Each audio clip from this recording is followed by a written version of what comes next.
Israel जा सकते हैं अमेरिकी राष्ट्रपति बुधवार को, माफ कीजिएगा, बुधवार को इजराइल जा सकते हैं, यानी परसों, एक दिन बाद जंग के बीच इजराइल जाएंगे बाइडन। ये बहुत बड़ा संकेत होगा। मैं सीधे चलता हूं दीपक वोरा जी के पास। दीपक वोरा जी, अमेरिका ने तो जो करता है ना डबल गेम, उसने कह दिया कि भाई गाजा पट्टी पर फिलिस्तीन कब्जा ना करे, और बाइडन साहब जा भी रहे हैं अपनी सॉलिडेरिटी दिखाने के लिए। क्या मायने निकाले जाए इसके? इजाजत दें तो कुछ कहना चाहता हूं सर। अभी हमारे एक पार्टिसिपेंट ने कहा था कि मैं दीपक वोरा, ना मैं इजरायली हूं ना मैं यहूदी हूं। सर, दिल से मैं भारतीय हूं, लेकिन आज मैं इजरायली भी हूं, मैं यहूदी भी हूं सर। क्योंकि आज ये जंग इजराइल और हमास के बीच में नहीं है, ये जंग है पूरी दुनिया के बीच और आतंक के बीच। इसीलिए अगर इजराइल हमास को मिटा देता है, बहुत अच्छी बात होगी। जो बाइडन साहब वहां जा रहे हैं सर, मुझे अभी अभी मैसेज आया है यूनाइटेड स्टेट से, परसों पहुंचेंगे। ये एक स्टेटमेंट ऑफ कॉन्फिडेंस होता है। आपको पता है सर, आप मुझसे बेहतर आप जानते हैं सर, कि ये गए थे यूक्रेन जो बाइडन साहब, और जब वो पहुंचे, सारे एलाइज जो अमेरिका के थे, उन्होंने अपने हथियार की सप्लाई बढ़ा दी यूक्रेन को, कि भाई अमेरिका ने अब ये साफ स्पष्ट कर दिया है पूरी तरह से यूक्रेन के साथ खड़ा है। तो ये एक बहुत महत्वपूर्ण स्टेप है। ये सिर्फ एक डिप्लोमेटिक पोस्चरिंग नहीं है, ये एक मैसेज है, ये डेमोन्स्ट्रेशन है कि जब तक अमेरिका है तब तक इजराइल रहेगा। एक चीज और सर, इजराइल का जो संविधान है, भले ही आप उससे सहमत हो ना सहमत हो, इतना बता देता हूं सर, उसमें माइनॉरिटीज को प्रोटेक्शन दी गई है। हाँ, ये जरूर कहा है ये हिब्रू स्टेट है, जूइश स्टेट है, 22%। अगर आप जो नॉन पैलेस्टीनियन मुस्लिम्स हैं, यानी इंडिया के जो हैं, पाकिस्तान के हैं, बांग्लादेश के हैं, मलेशिया, इंडोनेशिया, वेस्ट अफ्रीका हैं, वो 5% हैं। और अगर सबको मिला दें तो लगभग 1/4 हिस्सा इजराइल का मुस्लिम्स हैं, और सारी फ्रीडम इनको मिली हुई है जो मिलनी चाहिए संविधान के अंतर्गत, इजराइल की सुब्सिडियंस दी हैं। तो मेरा मानना आज ये है सर कि ये जो जंग इस समय है, जो अरब देश हैं, ये स्टेटमेंट्स जरूर देंगे, लेकिन आगे कुछ नहीं करेंगे, क्योंकि आपस में इनकी बनती नहीं है। एक फाइनली चीज सर, जो लोग इतिहास में इंटरेस्ट लेते हैं, ये बात मैं कर रहा हूं 1980s की, जब मैं यूनाइटेड स्टेट्स में था। अमेरिका के राष्ट्रपति थे रोनाल्ड रेगन, और उस समय वो ईरान कॉन्ट्रा स्कैंडल चला था। आपको याद होगा सर, सऊदी अरेबिया के शहंशाह को रोनाल्ड रेगन ने कहा था हमारी मदद करिए ईरान वगैरह जो कॉन्ट्रा स्कैंडल है उसमें।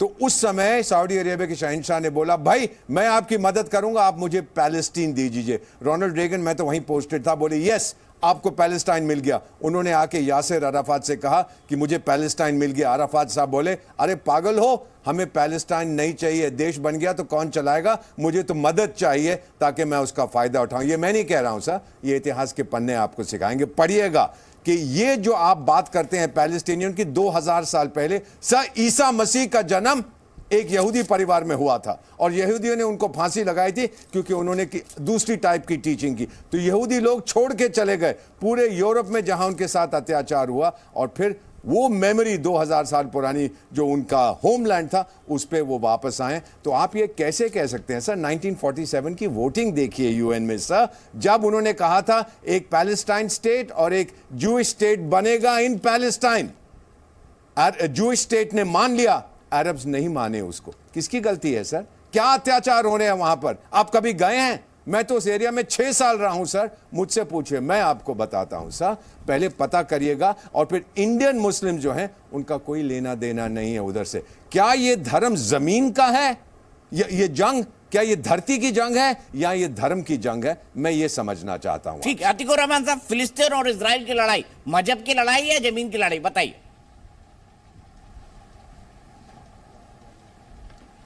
जी दीपक जी, कल मैंने एक कॉन्फ्रेंस अटेंड की थी जिसमें उन्होंने उसको ये टाइटल दिया है, we cry for the Palestinians, और रबाई यिज़राल डेविड वीज उसके पार्टिसिपेंट थे, और बहुत सारे जो रबाइज होते हैं इजरायली और ज्यूश क्लर्जी से उन्होंने पार्टिसिपेट किया, और ये खुले तौर पे बता रहे हैं मिस्टर डेविड वीज के ही opposes Zionism and the state of Israel. इन्होंने कॉन्फ्रेंस में हम लोगों को बताया, और खास तौर से मुसलमानों को मुखातिब करके बताया, एड्रेस करके बताया कि there is no concept of a state as far as the religion of Jews is concern. तो फिर स्टेट बनाने की ज्यूइश फिलॉसफी में फिलिस्तीन के लिए कोई इस्लामिक स्टेट क्यों चाहिए भाई? उसको भी सेक्युलर बना दीजिए। जैसे इजराइल ने सेक्युलर बनाया है। नहीं, अजब हमारे बात अंदर तो करता है ना अतीकुर रहमान प्रॉफिट साहब। मोहम्मद ने। प्रॉफिट दीपक जी, मैं छोड़ के चले जाऊंगा। देखिए, अगर मुझे कम से कम जो आपके अच्छे पैनलिस्ट को आपने टाइम दिया उसका आधा भी मुझे, मैं जानता हूं मैं 16th प्लेयर हूं, सर, लेकिन उनकी ये पार्टी है ना नाइंसाफी साहब। ना करें आप। नहीं, वकार साहब की पार्टी है ना, उन्होंने जवाब ही नहीं दिया कुरान पढ़ी है कि नहीं पढ़ी है। और- पता नहीं कब मेरा नाम लिस्ट में ला दे वो। और डर लगता है भाई। दीपक बोरा साहब की कौन सी पार्टी है? ज्यूविश पार्टी है दीपक बोरा साहब की। नहीं, उन्होंने तो उनकी कह दिया इंसानियत कि मैं पार्टी है, जी हूं। उनकी इंसानियत पार्टी है, बिजनेस पार्टी है। हाँ, तो और हमारी इनकी इंसानियत, हम डेवलपमेंट हैवान पार्टी है, हम हैवान है, हम हैवान है, हम हैवान है। आप अपने आप को सर्टिफिकेट दे रहे हैं, एक मैंने कुछ नहीं इंसानियत कहा। पार्टी हो गई, आप एक अपने आप को सर्टिफिकेट दे रहे हैं, AIM हो मैंने गई, कुछ नहीं कहा। एक बीजेपी हो गई, तो हमारी कौन सी पार्टी है भाई? हमारी आपने खुद कहा डेमोक्रेटिक हैवान पार्टी नहीं है। हम नहीं, आप इस तरह से सोच रहे हैं क्या? नहीं, जो आपने आप कहा। आधा सेकंड भी नहीं दे पाते हैं हमको। और मैंने कितने कब कहा सेकंड कि देंगे मैं कम बता समय दे रहा हूं दीजिए, तय आपको? करिए। खुद ही डिसीजन कितने लेके सेकंड अतीकुर देंगे रहमान साहब हमको कुछ भी बोलने बोलने के लगते लिए? हैं। आपने खुद ने कहा क्या मैं कितने हैवान पार्टी सेकंड देंगे हूं, तो मैंने हमको बोला बोलने अच्छी के बात है, लिए? आपने अपने आप को अरे सर्टिफिकेट टाइम दे तय दिया। कर लीजिए, चलिए बाकी सब बातें छोड़िए। कितना अच्छा, मुझे टाइम बताइए देंगे? ना, इजराइल फिलिस्तीन की जंग मजहब की है कि जमीन की? हाँ, मैं वही बताने जा रहा हूं ना। ये कौन डेविड को और कहां मैं से पकड़ अपने लाए तौर ये पे भी डेविड? बता आप रहा हूं जो रबाई सोचते हैं। लाइन से भटका रहे हैं। जो सोच आप देख कहने आए लीजिए वो नेट के कहिए। ऊपर जाके। दीपक चौरसिया साहब बहुत ट्रेंड आदमी हैं, ये आपको लाइन से भटका रहे हैं। इनकी बात मत सुनिए, खाली अपने एजेंडे पर रहिए, अपनी बात आप कहिए। एजेंडा क्या है? एजेंडा तो बताइए अतीक भाई। अब रबाई अब अतीकुर रहमान साहब की पार्टी रबाई साफ हो गई, वो सॉल्फ है। MIM वाली पार्टी की तरफ ही है। अतीक भाई बधाई हो, आपने अब रबाई- AIM ज्वाइन कर ली।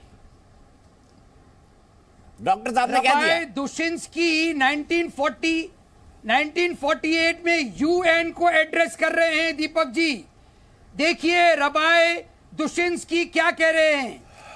We furthermore wish to express our definite opposition to a Jewish state in any part of Palestine. और आपकी अरे जानकारी अतीकुर के लिए साहब, मैं आपने ही बता दूं, बताया था कि दीपक इजराइल बोरा का जी, मैं आपसे भी बहुत कुछ जिक्र, सीखना बेन चाहता इजराइल हूं। का जिक्र या बान इजराइल का जिक्र कुरान में क्यों है? अतीकुर साहब ये बताइए ना। मतलब जब कुरान तामील हुई उससे नहीं, पहले मैं तो कोई बात इजराइल नहीं था। करना चाहूंगा। आप अपना प्रोपेगेंडा चलाइए। Sorry, I don't want to speak. ऐसा ना करिए सर, नाराज आप हो तो गए। असहयोग No, sorry, आंदोलन I चला don't रहे, want मैं to- खिलाफत चला दूंगा फिर। अरे अतीकुर साहब नाराज ना होइए।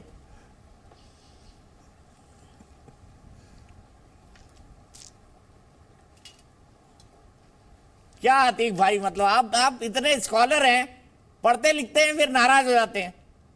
दिखाइए दिखाइए भाई, जा रहे हैं अतीकुर साहब, नहीं जा रहे हैं। आप पढ़ने लिखने वाले आदमी कहां पॉलिटिकल पार्टी की तरह बात कर रहे हैं?